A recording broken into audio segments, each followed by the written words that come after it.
Eu digo e afirmo que eu não quero morrer, eu quero ser arrebatado. Não quero morrer, eu não quero passar por aquele momento, eu quero ser arrebatado. Quem sabe isso acontece hoje à noite ainda, né?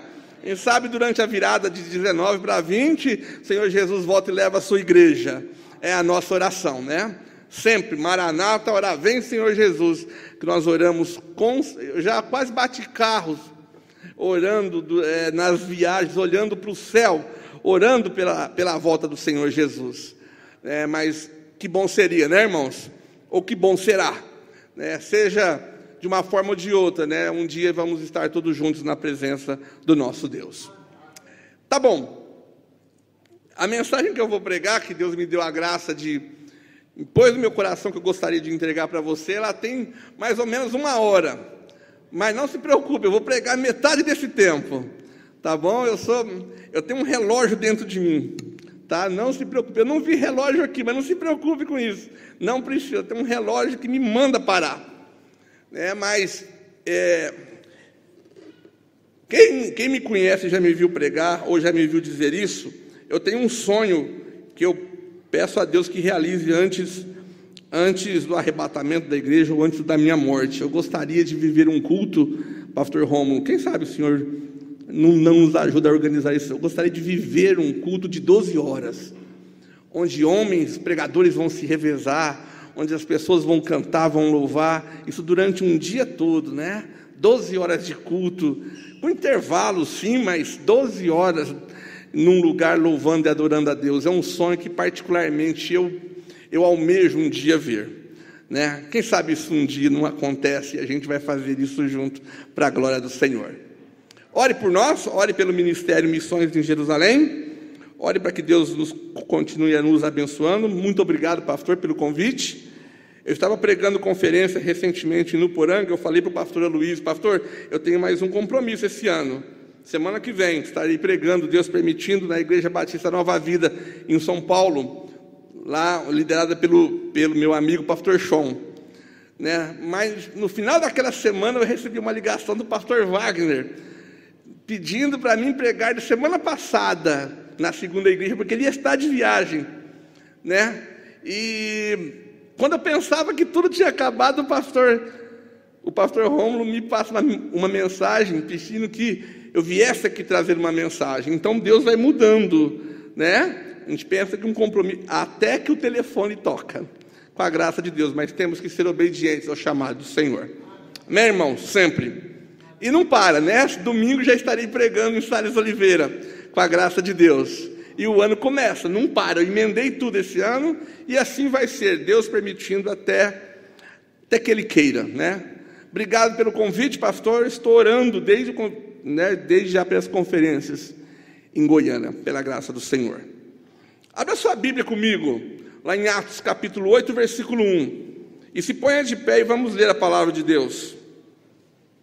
Atos capítulo 8, versículo de número 1.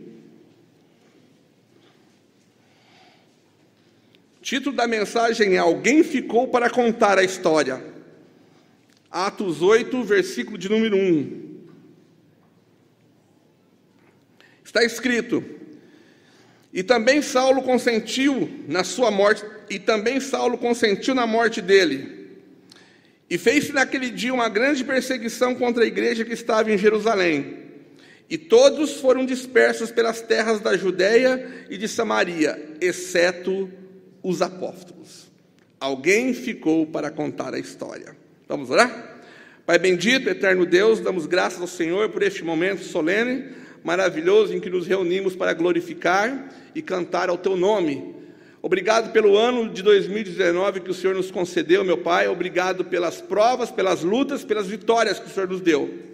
Entregamos este ano na Tua presença e no Teu altar e pedimos ao Senhor que o Senhor nos agraciando com vida e saúde, 2020, possamos passar todo ele, meu Pai, na presença do Senhor, buscando a santificação, buscando a consagração, buscando trabalhar cada dia mais para Jesus, o autor e consumador da nossa fé. Abençoe essa igreja, meu Pai amado e querida, que o Senhor tem usado para evangelizar Ribeirão Preto e levar a salvação às pessoas. Por favor, usa a vida de cada irmão, de cada ovelha, meu Pai, para que o Evangelho chegue nessa cidade. Obrigado pela vida do pastor Rômulo, que o Senhor colocou aqui para liderar este trabalho. Que o Senhor continue abençoando a vida dele e de sua família, concedendo a ele sabedoria e coragem dia a dia.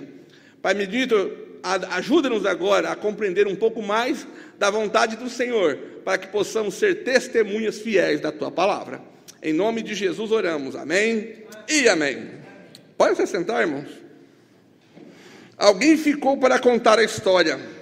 Irmãos, a primeira vez que a palavra evangelizar aparece no Novo Testamento é registrada por Lucas, no Evangelho de Lucas, no capítulo 4, do versículo 18 ao 19, quando Jesus adentra a sinagoga, toma o livro do profeta Isaías e acha ali, abre ali onde está escrito a respeito dele mesmo, a profecia que diz: o Espírito do Senhor Deus está sobre mim, pelo que me enviou a evangelizar os pobres, a proclamar libertação aos cativos, dar restauração da vista aos cegos, e para pôr em liberdade os oprimidos, e apregoar o ano aceitável do Senhor.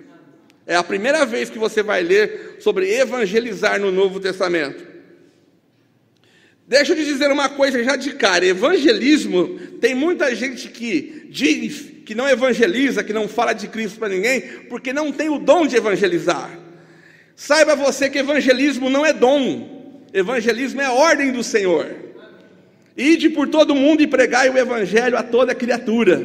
Evangelismo não é dom. Todo discípulo de Cristo, aquele que se rendeu a Cristo, que se propôs a seguir o Senhor, a tomar a sua cruz, ele foi chamado a proclamar as boas novas de salvação. Não é dom. Todo discípulo de Cristo, todo crente em Jesus deve ser um evangelizador, um proclamador do Evangelho de Jesus. Evangelista é um dom, é apresentado nas Escrituras. Evangelismo não, é ordem de Deus. Para se evangelizar, um ingrediente, antes de mais nada, não pode faltar, que é aquilo que o Espírito Santo nos deu no momento da nossa conversão. É a virtude, é o poder. Mas recebereis poder ao descer sobre vós o Espírito Santo. É impossível, irmãos. Evangelismo, ele é feito no poder, ele começa no poder do Espírito Santo. O Espírito Santo é o chefe do evangelismo. É ele quem dirige, é ele quem impulsiona e que leva a igreja a cumprir a tarefa missionária. É impossível fazer a obra de evangelização sem o poder do Espírito Santo.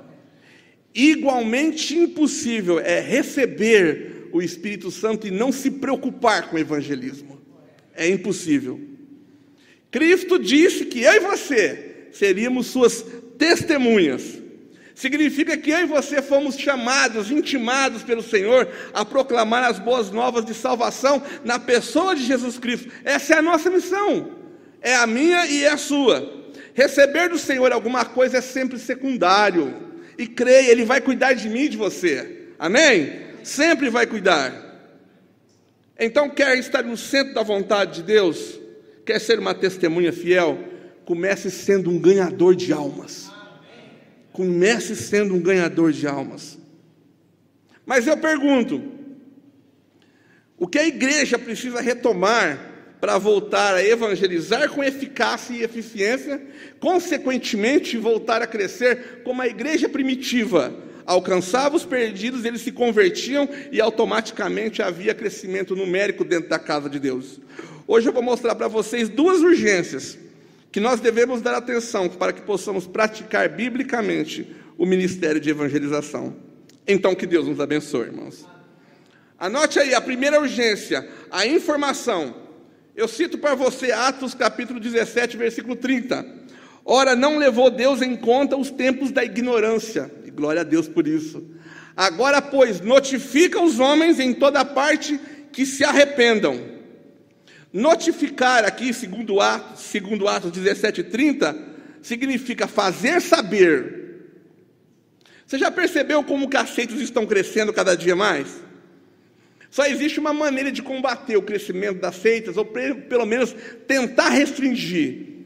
E é a técnica da prevenção, ou seja, chegue antes delas. E isso só se faz com o evangelismo pessoal, com corpo a corpo, com olho a olho. Olha, irmãos, não existe uma técnica maior do que você olhar nos olhos do pecador e confrontá-lo com o evangelho. É o que produz salvação, é o que produz transformação, é o que faz o pecador tremer diante do seu pecado. É você olhar nos olhos dele, apresentar o que o Filho de Deus fez, e ele sentir dentro de si que ele precisa se arrepender dos seus pecados. É o que faz. Se nós retrocedermos um pouco a história e voltarmos no tempo da igreja primitiva, nós vamos ver que os apóstolos usavam a alavanca do evangelismo pessoal como um método de salvação de almas e de crescimento. Só que naquele tempo, pastor Romo, não havia televisão, não havia rádio, não havia avião, não havia carro, não havia internet, nem qualquer outro meio de comunicação rápida que existe hoje. Não havia isso. Só que o escritor de Atos diz, lá no capítulo 5, no versículo 14, que a multidão dos que criam no Senhor, tanto homens como mulheres, crescia cada vez mais. Cada vez mais. Por quê? Simplesmente porque eles usavam o evangelismo pessoal como método para eles se achegarem ao pecador. Eles iam de porta em porta, de cidade em cidade, de aldeia em aldeia, parando as pessoas e confrontando-as e pregando o amor de Deus através do sacrifício de Jesus. É isso que o pecador precisa ouvir, e não existe segredo nisso, de maneira alguma. E por que a gente não faz então? Quantas vezes você já foi acordado num domingo de manhã? Aliás, você não foi, porque talvez você estava saindo para cá. Mas quantas vezes uma testemunha de Jeová já bateu na tua porta? Lá em Orlândia já alcançaram a cidade toda, e já passaram em todas as casas por mais de uma vez. Eu não estou defendendo o que eles pregam, que fique claro, eu não estou falando da doutrina deles, estou falando do que eles fazem indo e batendo em nossas casas. E nós que temos o verdadeiro evangelho da salvação verdadeira em Cristo Jesus, não fazemos, esquecemos isso de lado, deixamos isso para trás. E por quê? Por que isso ficou para trás? Por que um método tão eficaz como o evangelismo pessoal, o olho a olho, casa a casa, foi esquecido pela igreja primitiva?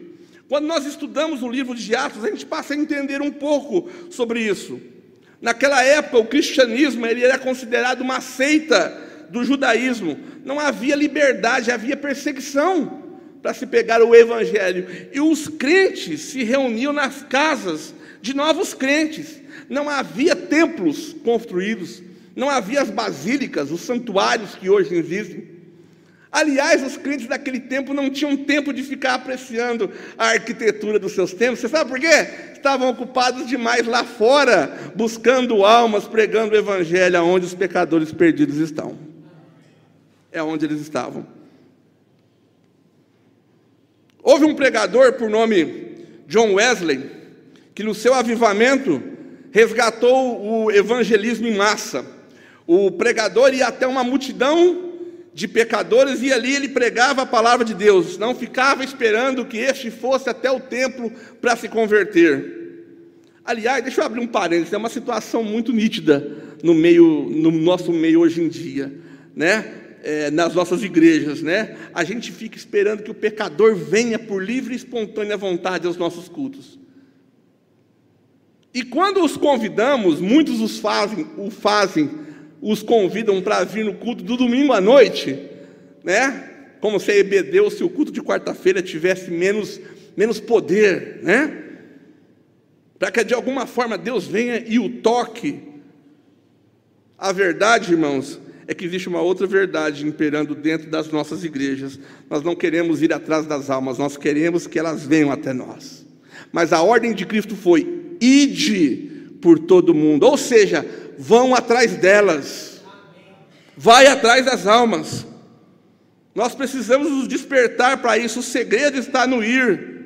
Cristo usou o método do evangelismo pessoal no seu ministério, e ele lançou mão de 2 termos para isso, coisas que só dá para se fazer pessoalmente e individualmente: foi semear e pescar. Só se dá para fazer essas duas coisas dentro da cultura judaica do seu tempo, de forma individual.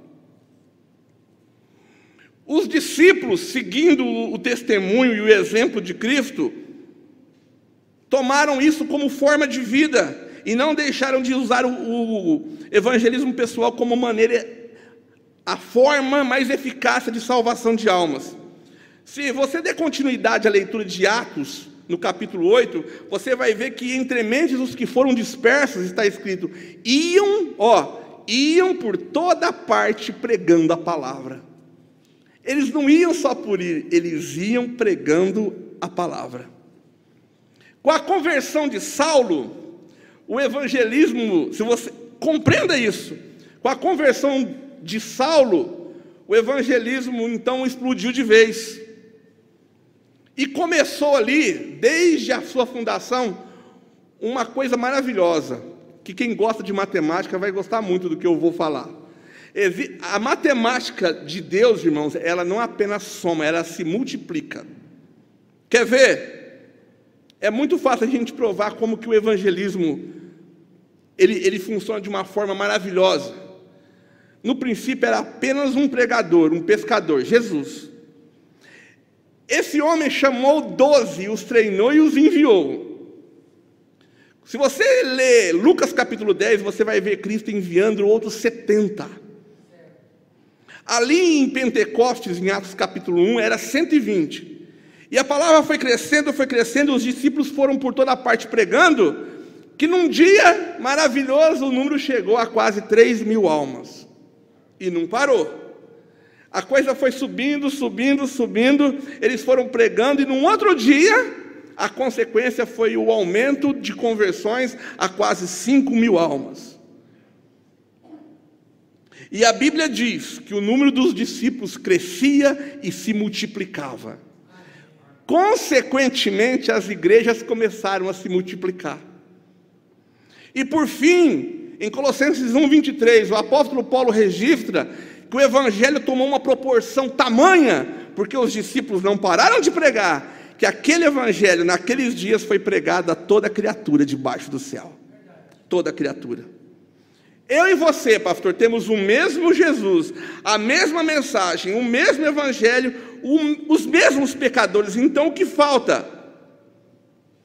Eu creio que o problema não está em Deus, não está nos pecadores, o problema está em nós.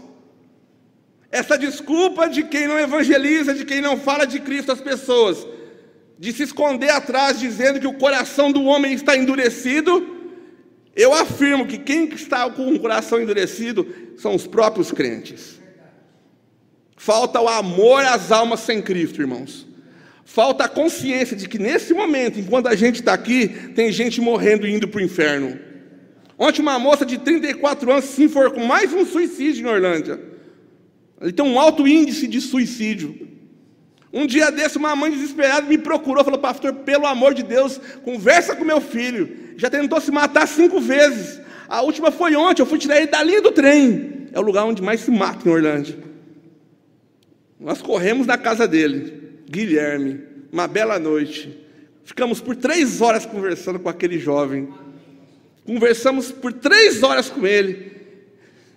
Adivinha o resultado que foi da conversa pelo poder do evangelho? Não foi pelo meu poder, eu tenho o poder do Espírito, mas pelo poder de convencimento do Espírito Santo. Ele se converteu a Jesus. E nunca mais, já faz 5 meses, nunca mais tentou se matar.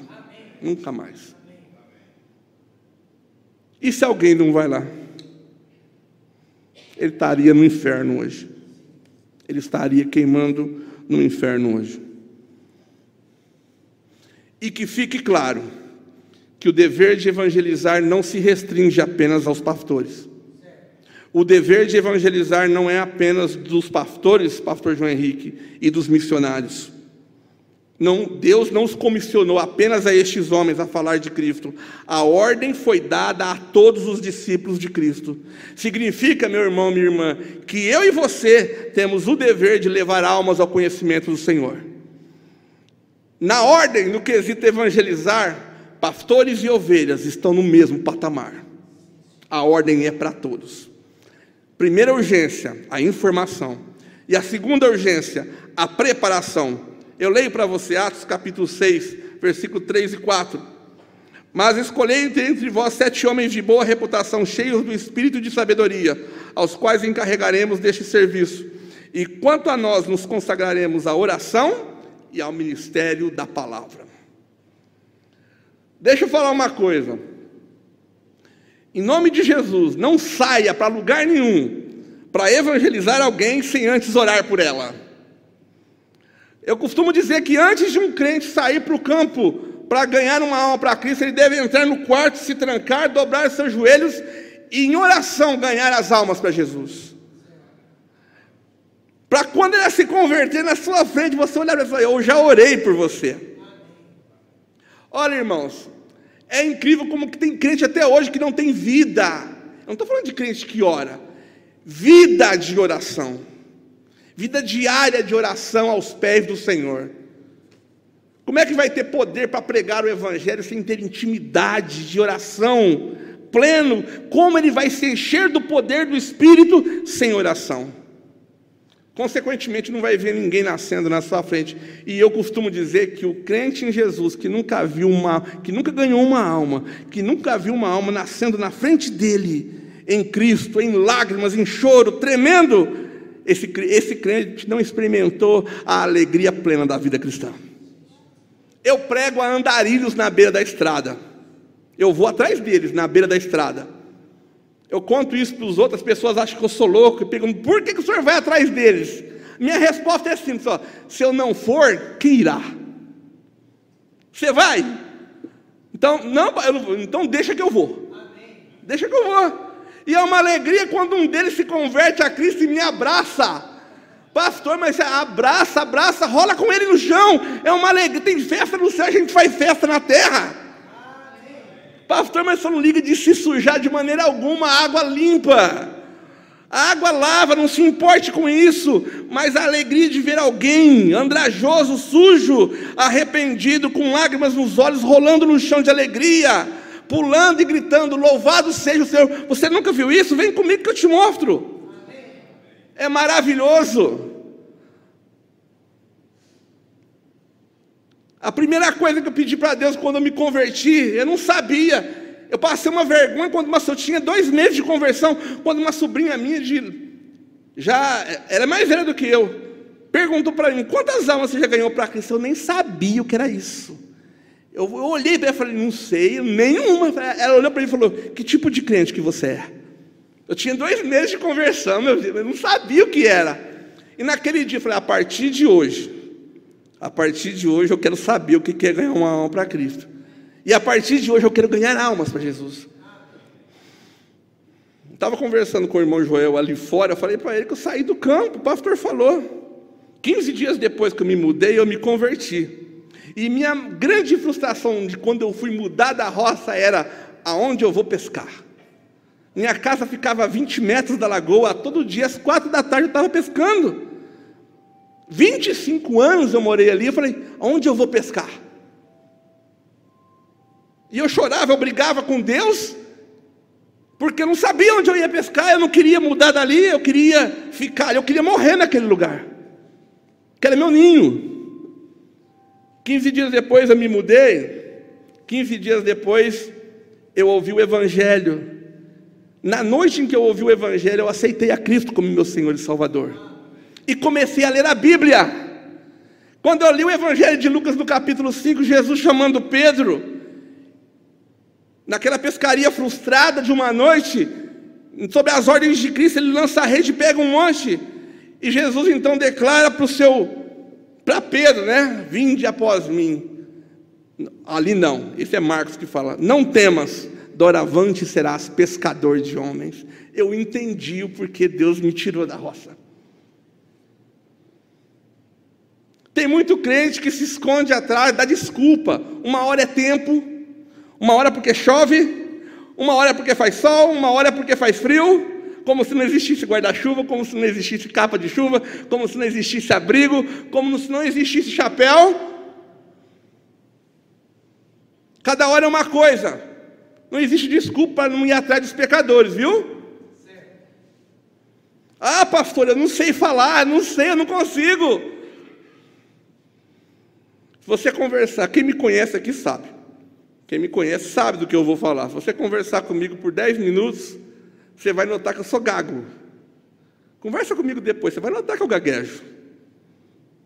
Quando meu pastor me chamou para pregar a primeira vez na EBD, eu era novo convertido, tinha 1 ano e meio de conversão, eu não dormia à noite. Falei, eu vou passar a maior vergonha. Eu era pequeno, tinha 5, 6, 7 anos, minha mãe não deixava eu ligar na rádio para pedir música. Não, vai ligar sermão, você vai gaguejar. Às 5 da tarde tinha oração no rádio, pastor. Ela pegava a gente, colocava um copo d'água, mandava pôr a mão em cima, falava assim, ó, fecha os olhos e acompanha a reza. Depois que acabar de rezar, você toma água com fé, que você vai parar de gaguejar. Todo dia eu fazia isso. Eu perdi as contas de quantos litros de água benta eu bebi. E não funcionou. Ela me catou então e me levou num benzedor lá em Guará. Lá é uma cidade tenebrosa. Me lembro que eu tinha 8 anos, eu entrei por um beco, uma casa escura, lá no fundo tinha um cara de branco, assentado lá fazendo umas coisas. Eu sentei na frente dele, começou a falar um monte de coisa, e eu estava até assustado, com medo. Né? Ele falou, está curado. Estava até com medo de falar. Né? Tá bom, minha mãe pagou, nós saímos para fora. Estava vindo um ônibus já lá embaixo. Quando eu fui falar para ela, mãe, é o ônibus. Não funcionou. Quando eu conheci minha esposa e comecei a conversar com ela, ela me contou isso depois de casado. Aliás, minha esposa me ganhou para Jesus. Ela me ganhou para Cristo. Ela começou a conversar comigo, comecei a conversar com ela, e um belo dia ela falou para mim, eu vou te contar um segredo. Na noite que a gente se conheceu, né, a gente conversando, eu olhei para você e falei, poxa vida, um moço tão bonito, pena que é gago. Aí eu olhei para ela, já tinha me falado que era crente, né? Quando a gente se conheceu logo, ela falou que era crente, frequentava a igreja batista, né? Para não ficar por baixo, eu falei, ô amor, também tem uma coisa para te falar. Aquela noite que a gente se conheceu, que você falou para mim que era crente, falei, poxa vida, uma moça tão bonita, pena que é boba. Eu tremi de medo naquele dia em que fui pregar na escola dominical. Tremi, não dormi à noite, passei a noite em claro. E lá já se vão 17 anos. E graças a Deus até hoje, enquanto eu prego o evangelismo, eu não gaguejo. O Espírito Santo não deixa. Não deixa. Não é desculpa para mim não evangelizar a minha gagueira. Eu continuo gago e continuo ganhando almas para Jesus. O irmão Joel me perguntou, quantos filhos o pastor tem? Eu falei, nenhum. Deus não me deu filhos. Biológicos não. Mas graças a Deus, por onde eu passo, pela palavra de Deus, eu posso gerar e gero filhos e filhos na fé. Eu não sei quantas almas Deus já me deu para Cristo ao longo desses anos. Eu nunca contei. Mas eu tenho filhos espalhados por tantas cidades. Talvez você tenha 1, 2, 3, 4, 5 filhos biológicos. E glória a Deus, são bênçãos do Senhor para você. Talvez você tenha 10 filhos biológicos. Glória a Deus, encha deles a sua aljava. Mas talvez você não tenha nenhum filho espiritual. E como crente em Jesus, com todo respeito, deveria se sentir envergonhado por isso. Porque o dever do crente é ir atrás do pecador, falar de Cristo a ele, para que ele se converta ao Senhor. Para os mortos espirituais que estão no inferno, não tem mais chance de salvação. Para os mortos espirituais vivos fisicamente, ainda há chance de salvação. O Espírito Santo falou para Filipe, levanta-te. Filipe levantou e foi. Falou para Ananias, levanta-te. Ananias levantou e foi. Falou para Paulo, levanta-te. Paulo se levantou e foi. Saia do seu lugar, se levante e vá. Para que o ano que vem, 2020, em nome de Jesus, você chegue num culto desse e possa glorificar a Deus. Falou, pastor, não havia ganhado nenhuma alma sequer para o Senhor Jesus. Esse ano o Senhor me usou, eu fui atrás delas e Deus me deu muitos filhos na fé. Muitos filhos na fé. Não importa se você é cantor, não importa se você é diácono, não importa se você toca, não importa se você é mestre de música, não importa se você é pregador. O dever de evangelizar, o dever de proclamar libertação aos cativos através do evangelho é meu e é seu. É meu e é seu. Eu posso ganhar almas aqui, jogar a isca aqui, não tem nenhum problema. Particularmente, eu gosto e prefiro muito mais sair pelas ruas, gastando a sola do sapato e investindo tempo em ir atrás das vidas, cumprindo o ídolo que o Senhor mandou. É um prazer tão grande, porque você sente muitas vezes o suor caindo do rosto, e você sabendo que aquele suor você está investindo naquilo que é eterno, para a glória do Senhor. Quer estar no centro da vontade de Deus? Seja um ganhador de almas. Que 2020 você ganhe almas e almas para o Senhor Jesus, para a glória do nome dEle. Dê trabalho para os anjos, querido. Faça os anjos fazerem festa no céu. E mate o diabo de raiva. Que é isso que um pregador faz. Ele dá glória a Deus, ele alegra o coração do Senhor. Consequentemente, o diabo morre de raiva. Mas não se preocupe, não tenha medo dele não, viu? Ele está ao derredor bramando como um leão. Mais perto do que o diabo está de nós, está o Senhor Jesus, porque Ele está junto de nós. Junto de nós. E é a Ele que nós tememos. É a Ele que nós pregamos. E é o nome dEle que deve ser glorificado. Para sempre. Concluindo. Vou concluir com Atos 5,42. Acompanhe comigo. Atos 5,42. E todos os dias, no templo e nas casas, não cessavam de ensinar e de anunciar Jesus Cristo. Nossas igrejas fazem missões, investem na obra missionária, na vida daqueles que Deus chamou e enviou, em Samaria e os confins da terra. Só que quando houve a dispersão, todos foram dispersos, menos os apóstolos. Eles continuaram em Jerusalém, continuaram evangelizando ali, almas continuaram se convertendo ali.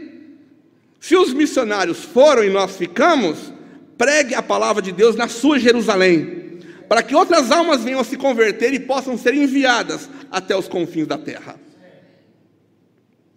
Vimos então duas urgências que a igreja deve dar atenção para praticar biblicamente o ministério de evangelismo local. A primeira urgência é a informação, e a segunda urgência, a preparação. Eu te pergunto, quem vai ficar para contar a história? Conte a história de Jesus, conte a história de Cristo. Eu não tive discipulado bíblico, pastor. Eu não fiz discipulado bíblico.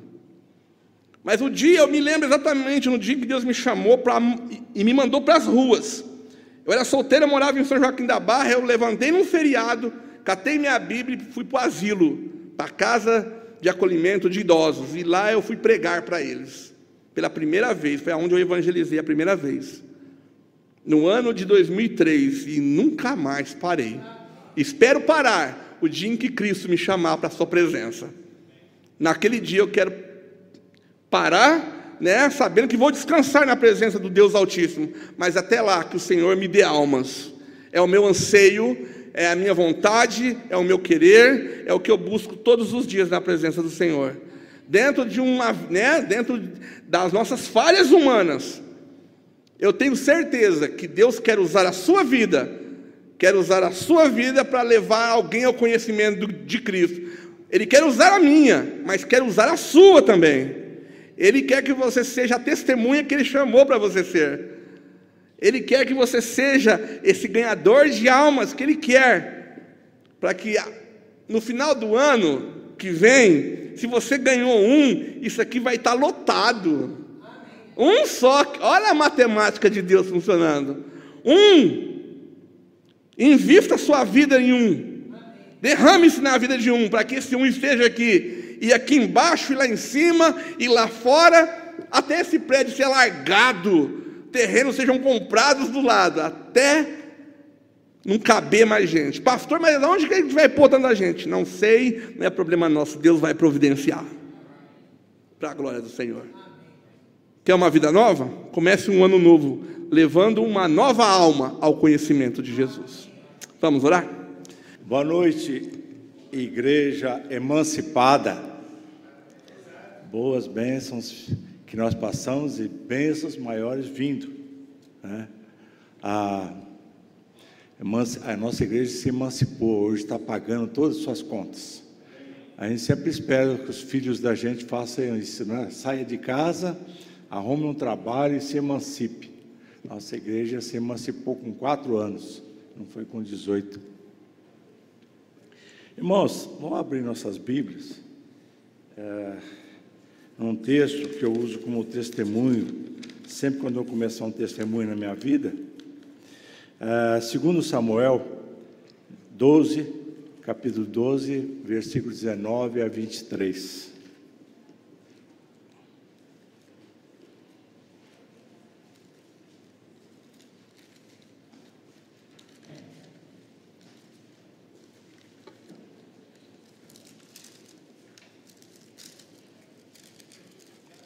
Olha os 10 minutos indo embora aí.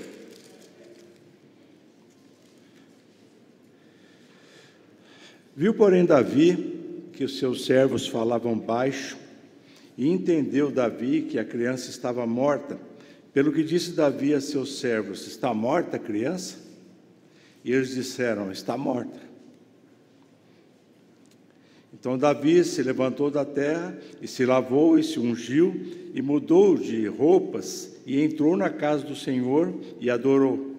Então foi à sua casa e pediu pão, e lhe puseram pão, e comeu. E disseram-lhe seus servos: que é isto que fizeste? Pela criança viva jejuaste e choraste. Porém, depois que morreu a criança, te levantaste e comeste pão.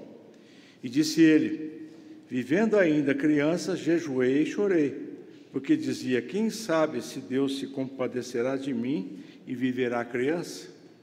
Porém, agora que está morta, por que jejuaria eu? Poderei eu fazê-la voltar? Eu irei a ela, porém ela não voltará para mim.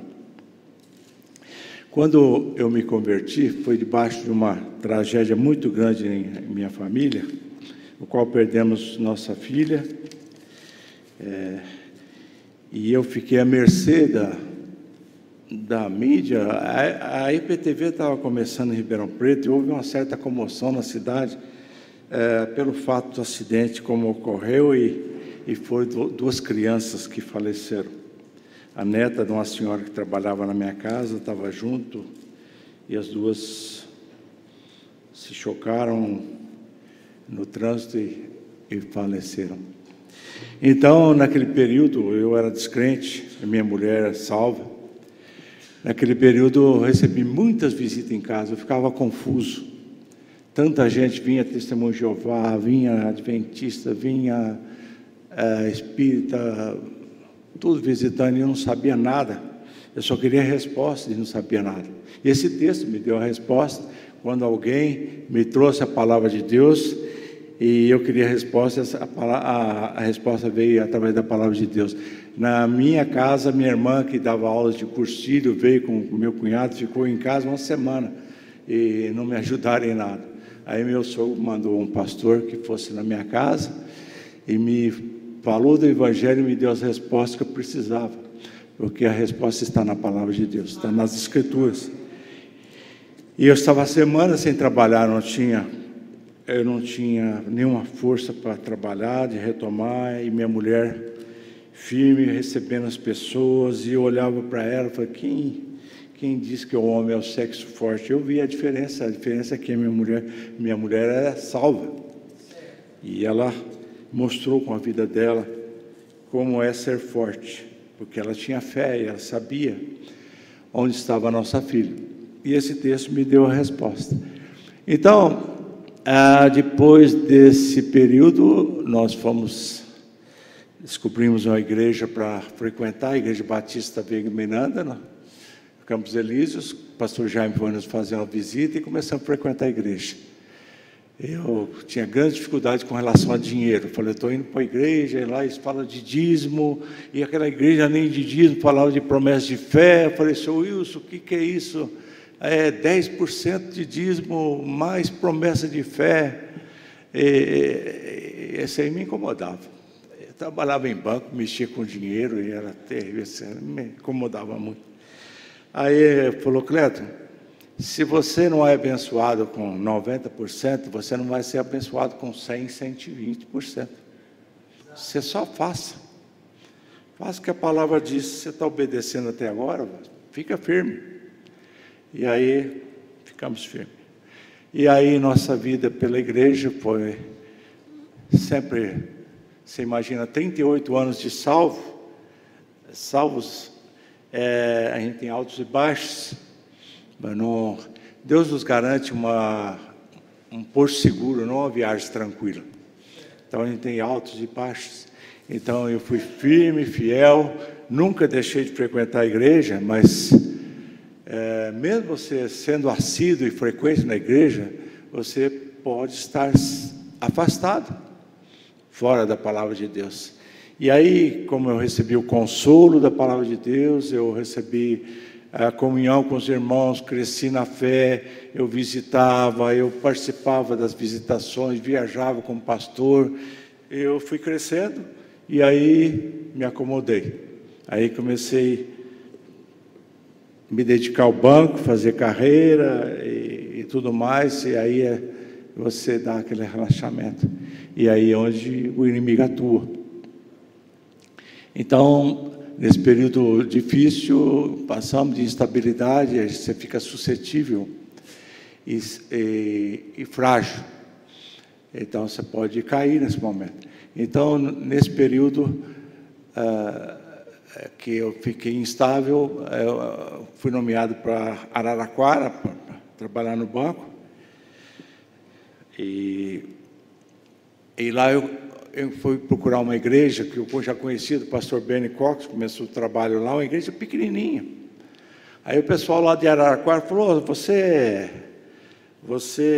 é crente, tem uma igreja aqui? Eu falei, não, eu vou naquela igreja lá. Eu falei, não, mas tem aqui a presbiteriana. Eu falei, não, eu vou onde a doutrina que eu conheço os padrões. Eu fui para uma igreja pequena, muito pequena. E lá naquela igreja, sem pastor, a gente fazia quase tudo, né? A gente dava aula na escola dominical, eu era tesoureiro, eu era jardineiro, às vezes faxineiro. A Grace cuidava da escola dominical, a Grace tocava teclado, e foi um tempo muito bom. Foi um tempo muito bom que Deus fez aproximar. E a gente fazia visitas com os irmãos, e a gente frequentava a igreja, ajudava a dirigir a igreja com 6 irmãos. Era um total de 6 irmãos, incluindo eu e Grace. E a gente fazia visita, e lá foi um bom período em que eu me aproximei de Deus e fiquei mais firme na fé novamente. E eu sempre tinha o propósito de, aposentando, voltar para Ribeirão. Mas eu não tinha paz de deixar a igreja lá à mercê de alguns aventureiros, então eu tinha que ser o guardião da igreja. Eu falei, gente, eu conheço os padrões que minha igreja me passou, meu pastor me passou, então eu não posso deixar a igreja à mercê de... Então houve um monte de problemas que a gente teve que cuidar. Aí quando o pastor Fernando o pastor Fernando de São Carlos propôs a tocar a obra em Araraquara, aí nós viemos embora. Nesse tempo todo, eu fiz visita, eu participei entregando folhetos,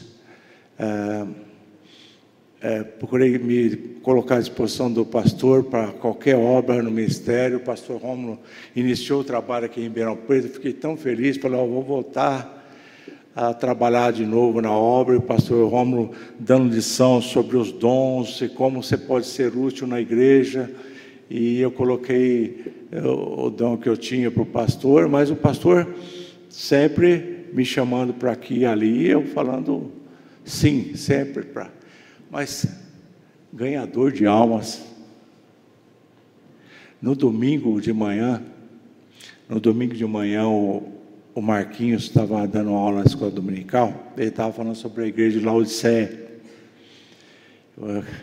Você não é frio e nem quente. Quem dera se você fosse frio ou quente, mas nunca morno, né? E eu falei, eu não sou frio, eu não sou quente. Quente, acho que não, tem que ser autocrítica. Então eu sou morno, porque eu faço visita, eu levo panfleto, mas ganhador de alma é muito mais sério. O pastor Rômulo, você sai com ele, ele não perde oportunidades. Ele procura oportunidades. Eu sempre falo que o pastor Rômulo aproveita oportunidades e o sogro dele, o pastor Gilmer, ele procura oportunidades. E não quer dizer que o pastor Rômulo não procure e que o pastor Gilmer não aproveite, mas eu estou dizendo característica. Quando meu sogro faleceu, o pastor Rômulo foi lá levar uma palavra no velório. E o pastor Guilherme foi lá, cumprimentou todo mundo. Aí alguém queria falar com o pastor Guilherme, peraí, eu vou te apresentar ele. Pastor Guilherme, ninguém achava ele. Aí eu fui achar ele lá na entrada do cemitério, entregando folhetos. Então, ele perde um tempinho ali, conversando, daqui a pouco ele some, você já está atrás de almas. E o pastor Rômulo, todas as vezes que eu tenho a oportunidade de estar com ele nunca me surpreendeu. Em reuniões de negócio, com advogado, ele vai fazer as pessoas sentar e orar. Ele pode, às vezes até me deixa constrangido. Ele já me fez isso outras vezes. Se você está aqui, você tem um pouco de timidez para levar a palavra, não deixe ele saber. Porque ele vai te colocar numa situação que você vai se desinibir facilmente. Uma vez ele me fez eu dar um testemunho na Praça 15, à frente do banco que eu trabalhava. E eu ficando dando testemunho e olhando para trás para ver se não tinha alguém do banco me vendo. Mas sempre tem um começo, né, pastor? Então, nessa pregação, essa aula da escola dominical que o irmão Marquinhos falou sobre a igreja de Laodiceia, dando aula sobre a igreja de Laodiceia, eu tive um feedback. Aí, chega a noite, o pastor Romo pregando sobre o apóstolo Paulo, falando que, Senhor, né? Que queres que eu faça? Eu lembrei de todas as orações, tantas vezes que eu pedi para Deus me dar ousadia, me dar entendimento da palavra, para levar a palavra para as pessoas, não perder a oportunidade. Mas falar que queres que eu faça, eu nunca falei. Esse hino que acabamos de cantar, eu fico constrangido de cantar ele. Parece que eu estou falando de mim. E lá em Araraquara, tinha uma banca de jornais que eu ia visitar. Eu sempre comprava jornal.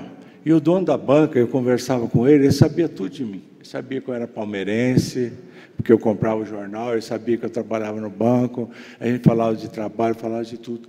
Mas ele nunca soube que eu era crente, eu acho. Só se fosse pela minha vida, mas eu não falei para ele. E num dia eu fui lá na banca, eu vi o irmão dele atendendo, falei, o que foi com o seu irmão? Aí ele falou, meu irmão, deprimido, ele se suicidou. Falei, meu Deus, o Senhor vai me cobrar essa alma. E eu perdi a oportunidade. Eu já falei de Cristo para outras pessoas, almas foram salvas, que eu alcancei para Cristo, mas eu não posso dizer que sou ganhador de almas. Eu preciso ser o ganhador de almas. Esse é o desafio que eu tenho para a minha vida. Aí, fuçando em coisa lá na minha casa, eu vi uma foto, quando eu estive com o meu sogro lá nas Ilhas Queima, no Caribe, meu sogro trabalhava lá, ele me levou nos lugares para visitar, e tinha um lugar horrível de se ver. Eu falei, não sei porque meu sogro me trouxe aqui. Era um terreno, não sei se meus filhos lembram disso aí, a Grace lembra com certeza, tétrico, um lugar lúgubre, horrível de se ver. As plantas nasciam queimadas, assim, se olhava aquele lugar, eu falei, gente, isso aqui não é uma coisa boa. Aí na frente tinha uma casinha, pastor, e está escrito Hell Post Office. Ali tinha um correio, e aquele lugar ele chamava de inferno, por causa daquele lugar que era feio e horrível, porque a gente sempre imagina. E eu falei, puxa vida, correio e o inferno. Se as almas que estão lá e que eu perdi e deixei elas ir para lá, me mandassem uma mensagem, o que elas iriam para mim? Glória a Deus que a palavra de Deus nos diz que não vai haver comunicação entre os salvos e os perdidos, se não existe um abismo entre cá e lá. Mas se mandasse uma mensagem para mim, pelo correio do inferno, que mensagem que eu receberia? Então, o que eu quero de Deus para a minha vida, que eu quero começar nessa igreja, começar nesse ano, eu quero que Deus me desafie, me coloque à prova, que eu quero e devo ser um ganhador de almas. Não só um visitador que acompanha o pastor, mas que eu tenha a atitude voluntária de buscar perdidos. Ver perdidos e ir atrás deles, e buscar e falar, não perder a oportunidade quando conversar com outras pessoas, ficar falando sobre amenidades, não tentar ser engraçado, mas aproveitar a chance e falar de Cristo para as pessoas. É isso que eu quero que Deus me dê para a minha vida e para a minha igreja esse ano. Que eu possa dedicar minha vida a Deus, a minha igreja, e ser uma bênção para os irmãos e para os perdidos. Glória a Deus. Boa noite aos irmãos. No começo, para trazer essa mensagem aqui, dessa devocional, eu estava bastante nervoso. Mas depois eu me dei conta que eu estou na minha casa e com os meus irmãos. Então não há motivo para eu estar nervoso. O tema que está sendo proposto é o que eu posso fazer para ajudar a minha igreja em 2020. Nós vamos abrir as nossas Bíblias em Apocalipse 2, versículos de 8 a 10. Eu vou fazer a leitura e os irmãos acompanhem. E ao anjo da igreja em Esmirna escreve: Isto diz o primeiro e o último, que foi morto e reviveu. Conheço as tuas obras e tribulação, e pobreza, mas tu és rico. E a blasfêmia de que dizem judeus, e não o são, mas são a sinagoga de Satanás. Nada temas das coisas que hás de padecer. Eis que o diabo lançará algum de vós na prisão, para que sejais sentados, e tereis uma tribulação de 10 dias. Sê fiel até a morte, e dar-te-ei a coroa da vida. Agora, um pouquinho mais à frente, em Apocalipse 3, do versículo 7 ao versículo 13. E ao anjo da igreja que está em Filadélfia escreve: Isto diz o que é santo, o que é verdadeiro, o que tem a chave de Davi, o que abre e ninguém fecha, e fecha e ninguém abre.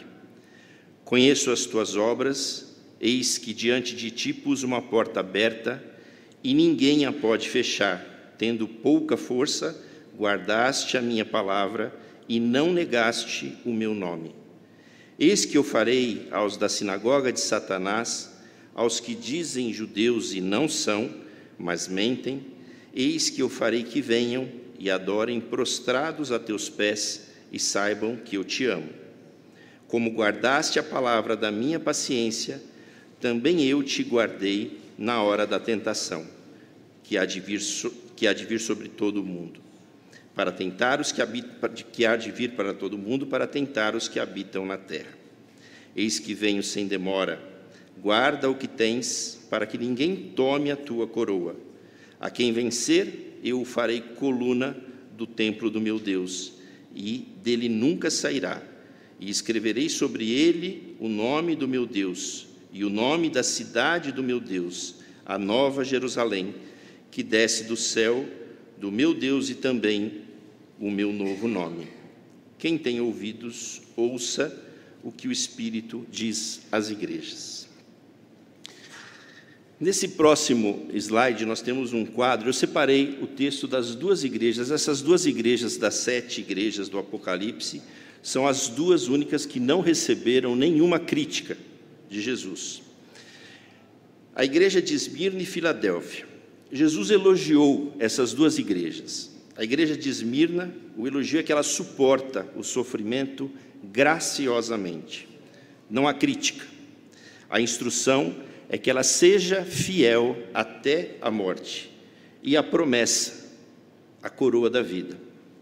A igreja de Filadélfia, o elogio é que ela persevera na fé, obedecem a Cristo e honram o seu nome. Também a ela não há crítica. A instrução é que sejam fiéis. E a promessa, um lugar na presença de Deus, um novo nome e a nova Jerusalém.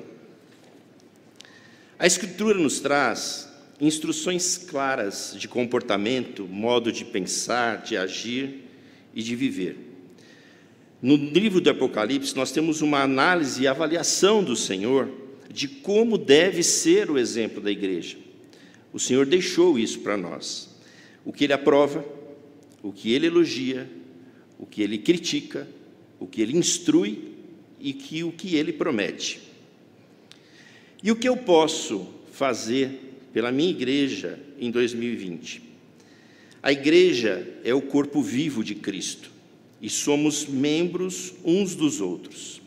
A maneira que vivemos para o reino de Jesus nos fortalece e transforma a vida da igreja, tornando-nos participantes ativos do plano de Deus para cumprir os propósitos do Senhor na evangelização, no trabalho missionário e na comunhão dos irmãos.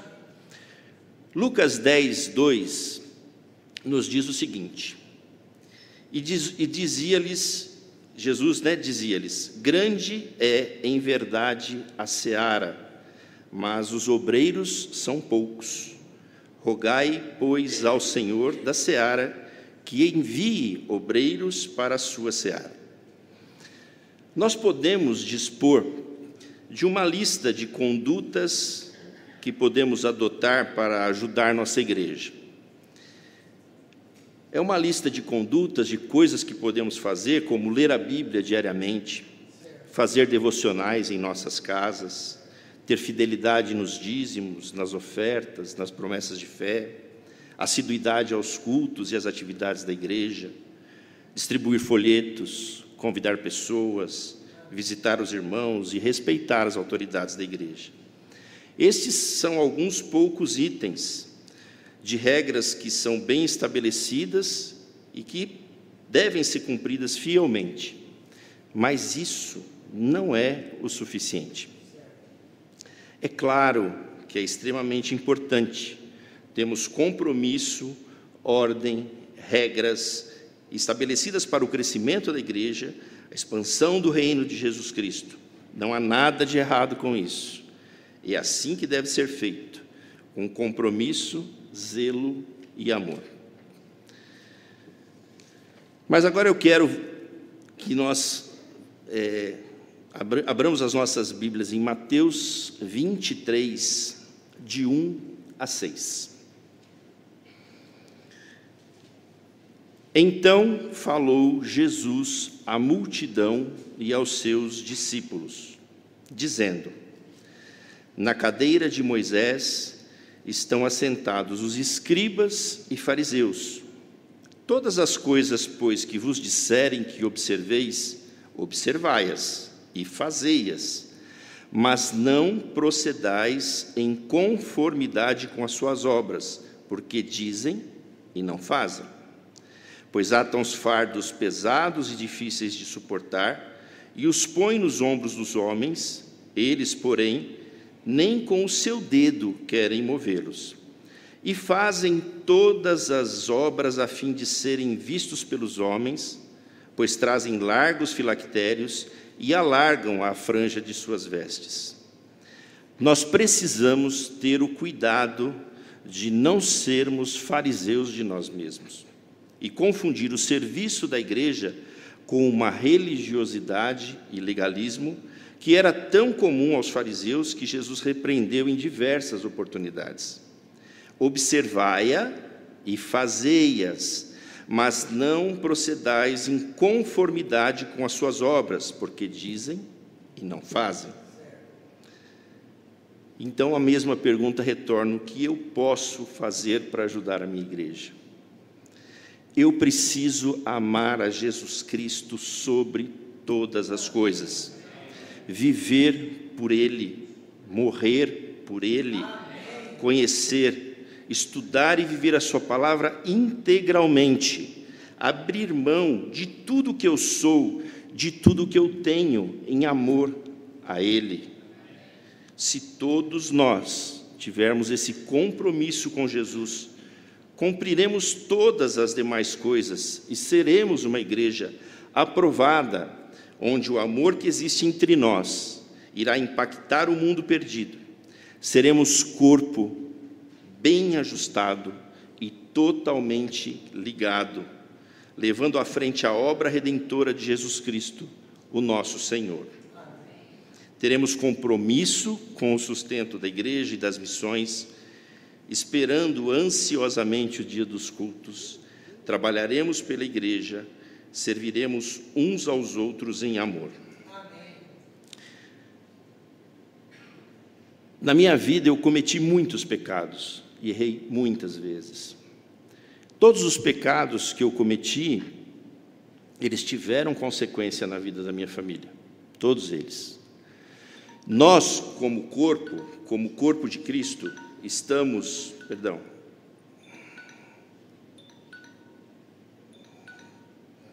é que estourou meu tempo já. Nós, como corpo de Cristo, o pecado de cada um de nós não impacta somente na vida da nossa família, mas impacta na vida da igreja. Então nós precisamos, para ter uma igreja sólida, forte, consistente, que cumpre os propósitos que Deus estabeleceu, que estão descritos na sua palavra, nós temos que ter o zelo e o amor para ter uma vida aprovada por Jesus Cristo em tudo o que fizermos, seja no nosso trabalho, seja na nossa profissão, seja como funcionários, seja como patrões, em qualquer coisa, Jesus está em primeiro lugar. Nós, se cumprirmos esse papel, sabermos que quando eu vigio contra o pecado, que eu tenho uma vida reta diante de Deus, eu estou fortalecendo a vida da nossa igreja. Isso é muito importante. Então nós temos uma responsabilidade muito grande com a nossa vida pessoal, mas também com aquilo que fazemos, que poderá impactar na vida da igreja e dos nossos irmãos. Temos que ter zelo por essas coisas. Não é impossível que nós consigamos ter a aprovação do Senhor como Ele aprovou Esmirna e Filadélfia. Mas podemos ser crentes de Laodiceia frequentando uma igreja como Esmirna e Filadélfia. Como podemos também ser crentes de Esmirna e Filadélfia que frequentam uma igreja que seja uma Laodiceia. Que Deus nos ajude, nos fortaleça, nos dê a graça e a misericórdia de amar a Ele sobre todas as coisas, para que possamos cumprir o bom propósito da obra na nossa vida. Para encerrar, o último slide, esses são os propósitos e os alvos da igreja para o próximo ano. Eu creio que esse é um passo que cada um de nós tem que dar no compromisso com a nossa igreja e que Deus nos ajude a cumpri-los. E eu aproveito esse momento, que é uma oportunidade única, para agradecer a Deus pela vida desta igreja e pela vida dos irmãos, por tudo que tem representado na minha vida e na vida da minha família. Eu me sinto agraciado por Deus de estar aqui. Deus abençoe a todos. Boa noite, amados irmãos. Boa noite, igreja. Que prazer estar com vocês novamente. mais um ano, né? Ano passado estive aqui fazendo um breve devocional, um testemunho.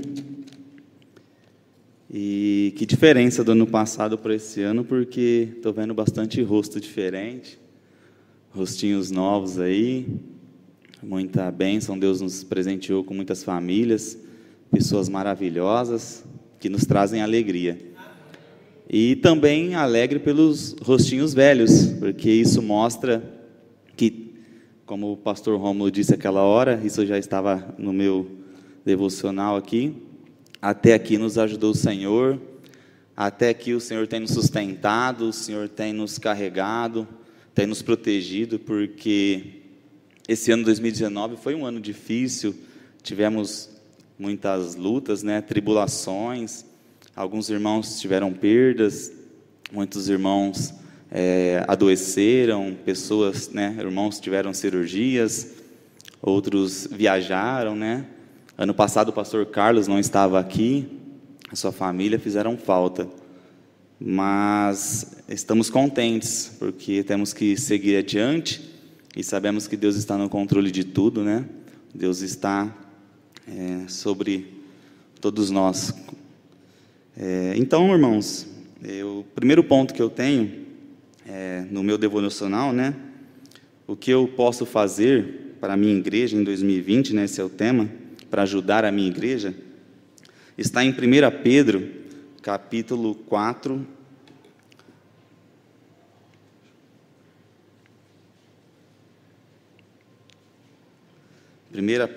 capítulo 4, versículo 7 e 8.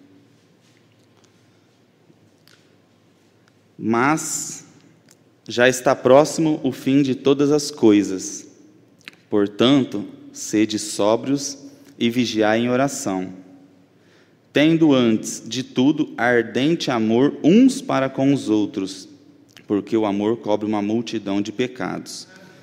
Amém. O primeiro ponto que eu posso, William, né, vou dizer por mim, ajudar a minha igreja em 2020, é orar mais, ser mais um homem de oração, melhorar cada dia mais a minha vida, porque a oração é muito importante na vida de um cristão. E eu sei, né, presenciei, porque às vezes em dias de lutas, dificuldades, a gente pede uma oração no grupo da igreja, o irmão vai lá e te manda que estou orando por você. O irmão vai lá, obrigado pelo esse versículo, você foi uma bênção. Isso, você abençoa a vida do irmão e o irmão te abençoa. Então você orando por alguém, tem alguém orando por você. Então a oração ajuda aquele irmão que está necessitado, Deus envia uma bênção para ele, consola aquele irmão que está aflito. Então a oração na vida do cristão é poderosa, e todos nós devemos mesmo entregar nossa vida, nosso devocional na manhã ou à tarde, né? Cada um tem o seu horário, ter a nossa vida de oração, orar pelos ministérios da igreja, orar pelos nossos pastores, pelas igrejas do TBM, devemos orar em vários aspectos, é ilimitado, o berçário, o louvor, muito, né? Não temos, oração é infinita, então devemos orar demais. E o que diz aqui então, novamente? Mas já está próximo o fim de todas estas coisas, de todas as coisas. Pode ser o fim dos tempos, a volta de Cristo está próximo o fim. Também já está próximo o fim do nosso sofrimento. Pode ser que a gente, quando Cristo voltar, a gente não sabe o dia e a hora, irá acabar. A gente acha que nunca vai acabar o sofrimento, nossas lutas não vão acabar, mas vai acabar. E sede sóbrios e vigiar em oração. Temos que estar em constante oração, tendo antes de tudo ardente amor uns para com os outros. Eu nem sabia desse louvor que iria cantar agora, né? Amor fraternal. E a hora que eu vi, né, que seria cantado, tocado, falei, que bênção, é isso que eu iria falar também um pouco.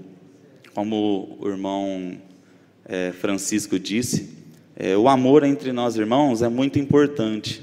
Essa também é uma das áreas que eu quero crescer, aprender mais, porque pessoas como o pastor Emerson já foi embora, falou, a gente luta para ganhar uma alma, A gente tem que evangelizar, pessoas vêm até a igreja que, como ele disse, a gente já tem que ir atrás dessas pessoas. Às vezes é difícil, a gente consegue trazer uma pessoa à igreja, essa pessoa aceita Cristo, mas muitas das vezes ela não vê o amor em nós. Que nós não sejamos uma igreja que falte amor. Como o meu testemunho, né, de conhecer o TBM, eu e a Amanda visitou na primeira vez, fomos muito bem recebidos. Foi o irmão Cleto, a irmã Grace, o pastor Roma, a irmã Raquel, família do pastor Carlos, e a gente já gostou demais. A gente, né, devido ainda não é a primeira visita, demoramos um mês, voltamos, e foi do mesmo jeito, a mesma coisa, mesma recepção, tudo mais, e a gente viu o carinho que a igreja tem, a forma da igreja trabalhar. E esses dias eu conversando com a Amanda e o Gustavo também, ela disse que ela visitou a igreja, o pastor, ela preencheu, né, cartão de visitante, e o pastor viu o nome dela, anunciou, mas na segunda visita dela, o pastor lembrou o nome dela, falou, eu fiquei, né, espantada, né, como que ele lembrou, e eu imagino é assim que temos que ser, gravar os nomes dos visitantes, abraçar os visitantes.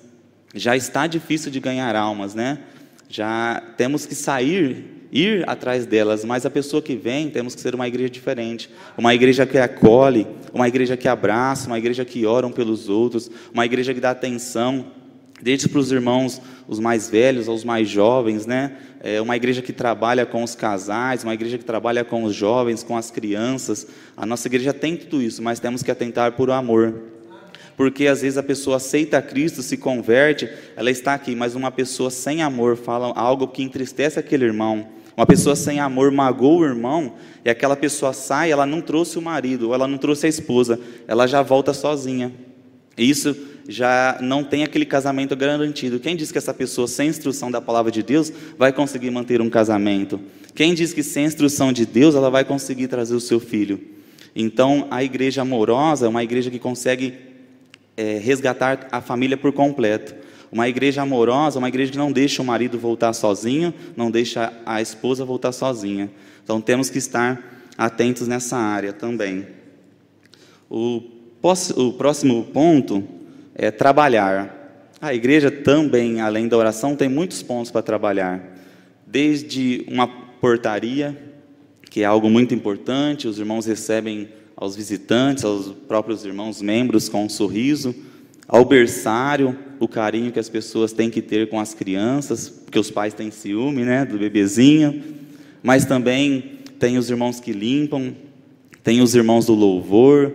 Então a igreja tem muito trabalho, tem muitos trabalhos que a gente não vê por aqui, né? A gente tem os irmãos lá da mídia, então a gente senta a Kombi, a gente senta, vê a mídia fluindo, vê o louvor tocando, está tudo fácil, mas às vezes o irmão está trabalhando no louvor com uma dor, às vezes o irmão está fazendo uma libras aqui, mas o irmão também teve um dia cansativo. E às vezes, muitas das vezes, a gente não dá o valor para o irmão que está trabalhando para a igreja. Não que nós somos, como se diz, não reconhecemos. Não, mas às vezes acha que é tudo fácil. Então a gente tem que procurar, falando como para mim, olhar e entender aquele trabalho daquele irmão. Será que o irmão teve um dia legal? Ele está aqui trabalhando, está servindo ao Senhor? Quer dizer, ele teve o dia de trabalho dele e veio aqui na casa do Senhor. Então a gente tem que ter paciência, orar por esses irmãos, que eles continuem, para que, como falei agora, como eu tive ano passado, esteja aqui esse ano novamente. A gente vê os rostos aqui, os sorrisos, e fala, aquele irmão estava ano passado e está aqui novamente. Que bênção que ele continuou firme conosco, que bênção que ele continuou trabalhando na cozinha, como diz, muitos trabalhos, em várias áreas, eles estão aqui conosco. E desde a área do trabalho do evangelismo, o trabalho também de panfletagem, qualquer área, tudo é proveitoso, né? E aqui em 1 Coríntios 15, 58. Vou ler para os irmãos, não precisam abrir.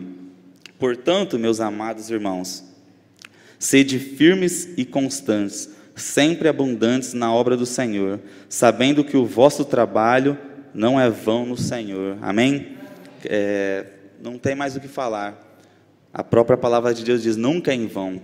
Tudo o que fizemos, tudo o que faremos não é para o homem, é para Deus.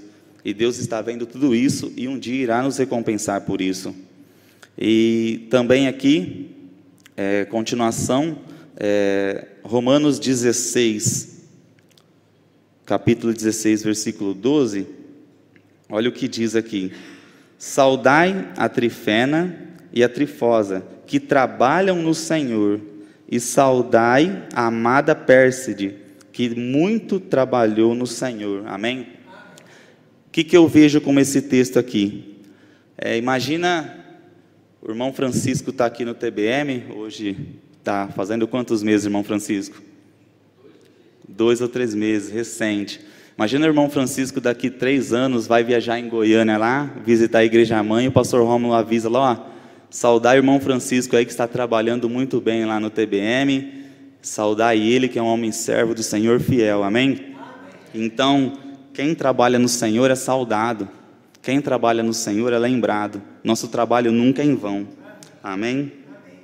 E por último, o ponto final é fidelidade.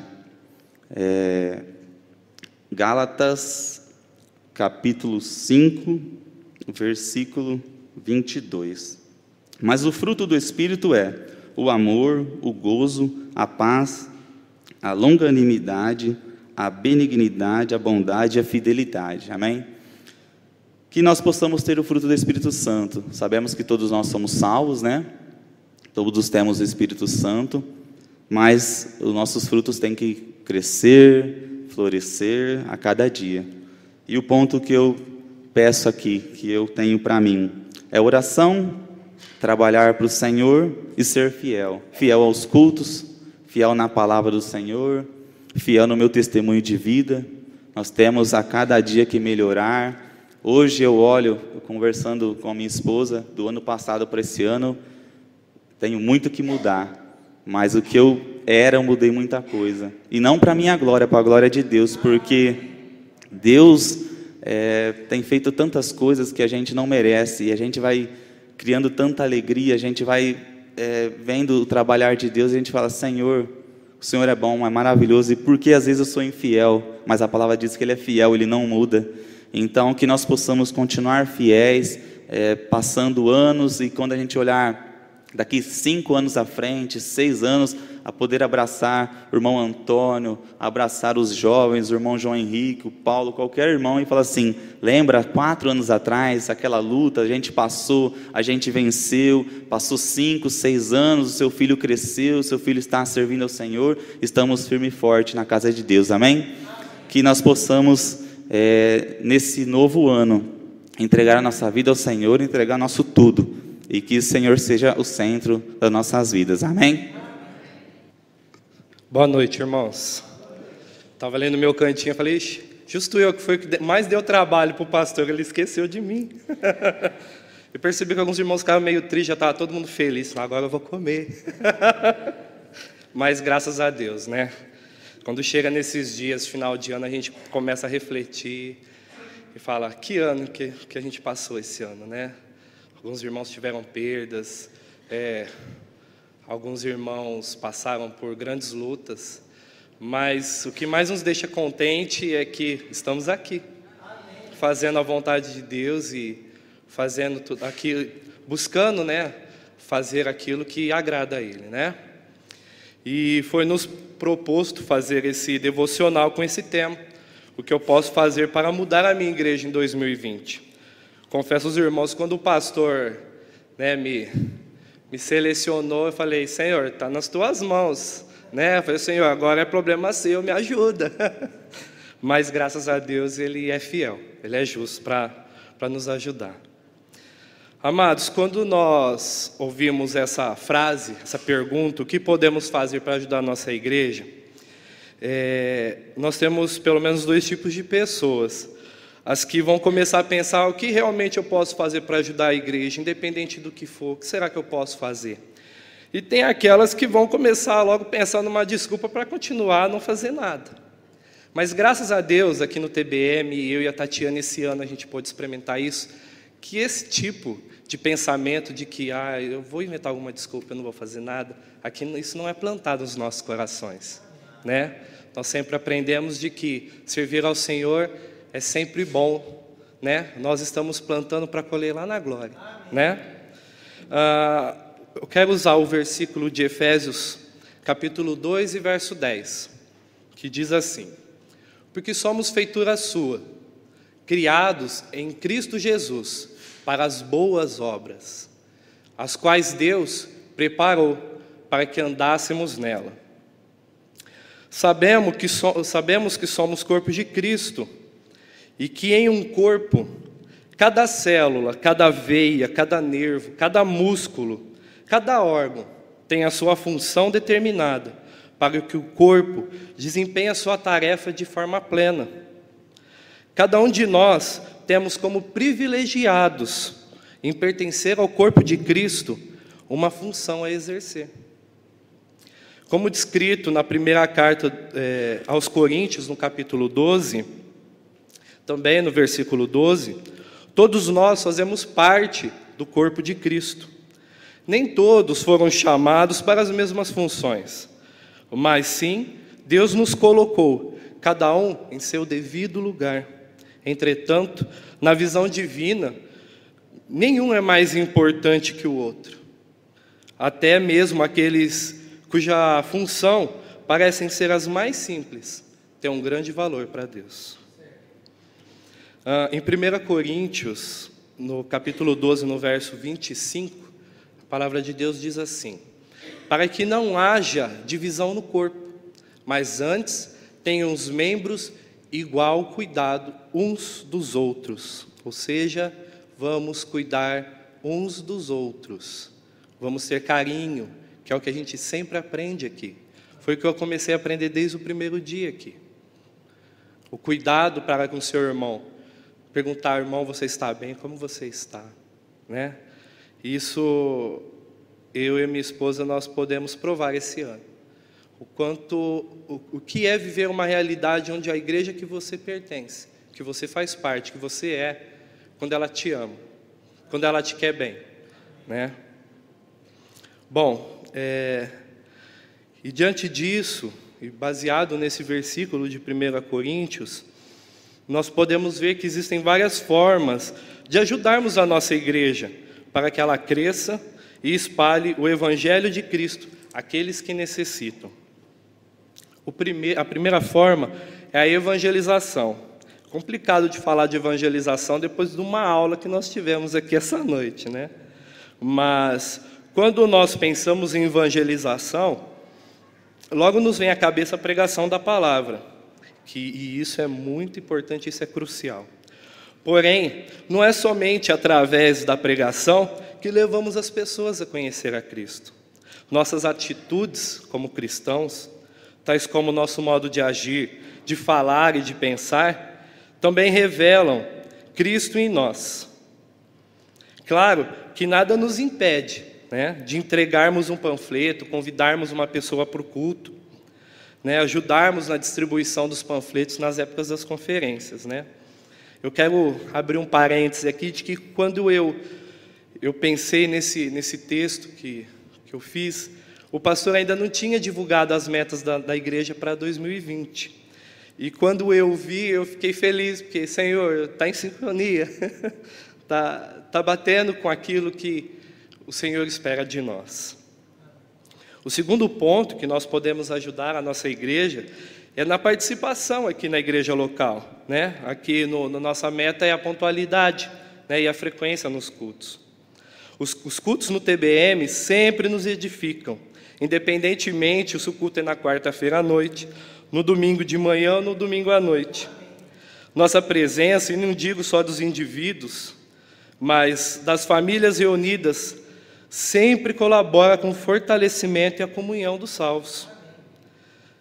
A igreja sempre realiza conferências, por exemplo, e a presença de cada membro, de cada família é primordial. Lembre-se, sempre terá alguém aqui na igreja precisando de ajuda com os trabalhos de limpeza do templo em geral, a organização dos lanches servidos após os cultos das quarta-feiras. Estão me fazendo muito mal, estou engordando. E esses são só alguns exemplos de como nós podemos nos envolver no trabalho da igreja local. Uma outra forma é através dos ministérios que a igreja desenvolve. São trabalhos muito preciosos e de suma importância para o nosso crescimento, não só pessoal, mas principalmente o nosso crescimento espiritual, né? Os exemplos que eu tenho é a EBD, é o discipulado de 8 aulas, né, para os novos membros, o discipulado de 1 a 1, o curso de Libras, né, o próprio Efatá com o pastor Carlos, e as aulas de música com o irmão Marcos. Isso aqui são só alguns exemplos, tá, amados? Tem muito ministério que a gente pode exercer aqui na igreja, que a gente pode ajudar, que a gente pode estender nossa mão, tá? E, por último, fechando, que eu também não quero, né, colocar o pé na janta dos irmãos e da ceia dos irmãos, as contribuições, os nossos dízimos, as nossas ofertas e as nossas promessas de fé. Eu sou testemunha viva de quanto isso é importante. Eu nunca tinha contribuído para missões. E ao passar do ano, os irmãos puderam ver quantos missionários vieram aqui, né? Quantos missionários vieram aqui e mostraram fotos, às vezes, terríveis para a gente. Que aquilo não faz parte da nossa realidade. De pessoas onde a gente nem imagina que tenha pessoas, e lá tem pessoas, dentro de matas, no meio de ilhas. Mas lá tem uma pessoa que pode ser ganha para Cristo, né? Pode ter a vida mudada. Então, contribuir para missões não é só um ato de contribuição. É um ato de amor à obra e à palavra de Deus. Amém? Essas são só algumas formas de nos envolvermos na obra do Senhor. Que sejamos fiéis na lida no ano que está se iniciando. Então, amados, que esse ano a gente possa entrar o ano, não como uma falácia, né? Assim, o ano que vem vai ser diferente. Não, mas que essas últimas horas desse ano a gente possa refletir. O que eu fiz esse ano para Deus? Opa, se a resposta não for muito boa, o que eu posso fazer no próximo ano para melhorar isso, essa realidade, né? Então, amados, eu não quero me alongar mais, mas peço que o Senhor venha abençoar a família de cada um, venha abençoar a vida de cada um. Eu sei que muitos aqui têm familiares que não estão aqui, que não são cristãos, né, que ainda não aceitaram a Jesus, mas creia que o Senhor pode trazer. Eu, logo que me converti, a primeira alma que eu trouxe a Cristo foi a minha mãe. Ela já era cristã, pastor, mas ela estava desviada há 30 anos. E eu nunca me esqueço daquele dia, porque foi um dia que eu chorei muito. E ela mais ainda. Mas desde aquele dia, então, a minha mãe tem sido um exemplo para muitos de nós. Então, amados, desejo um bom ano para todos, que possamos ficar debaixo da graça e da presença do Senhor. Amém?